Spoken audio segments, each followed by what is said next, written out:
Goeiedag julle, kom ons raak vir 'n oomblik stil. Ons almal dra iets saam. Bekommernis, dalk 'n klomp vrae, spanning, dalk selfs vrees. Maar God nooi ons om net vir 'n oomblik te rus in sy teenwoordigheid en te onthou wie hy is. So kom ons luister nou saam na sy woord. Dis 'n belofte wat vas staan, selfs wanneer ons wêreld wankel. Ek lees vir jou in Jesaja 41 vers 10.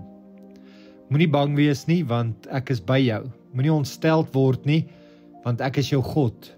Ek maak jou sterk, ek wil jou help.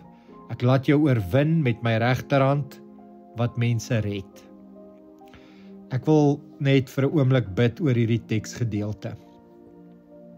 Here, dankie dat U vandag naby ons is.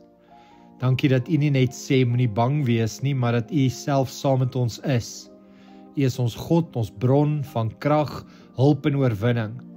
Ons gee nou ons vrees, ons onsekerheid en bekommernis vir U.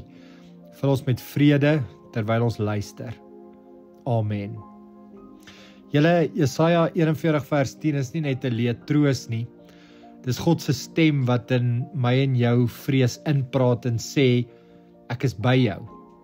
Nou, dis baie maklik om te voel dat jy alleen staan.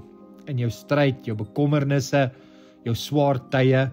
Maar God sê, hy is nie net by jou nie, hy is ook jou God. Hy sal jou sterk maak, hy sal jou help, hy sal jou vashou met sy sterk regterhand.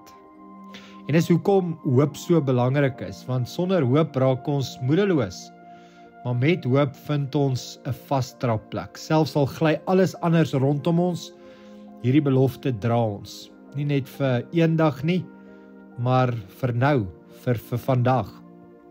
So ek gaan 'n 30 sekondes stilte gee, maar in hierdie 30 sekondes wil ek jou vra om bietjie oor hierdie vraag na te dink. Waar in jou lewe voel jy bang of oorweldig of onseker? En hoe kan jy daardie plek vandag in God se hand los? Kom ons gee nou stilte.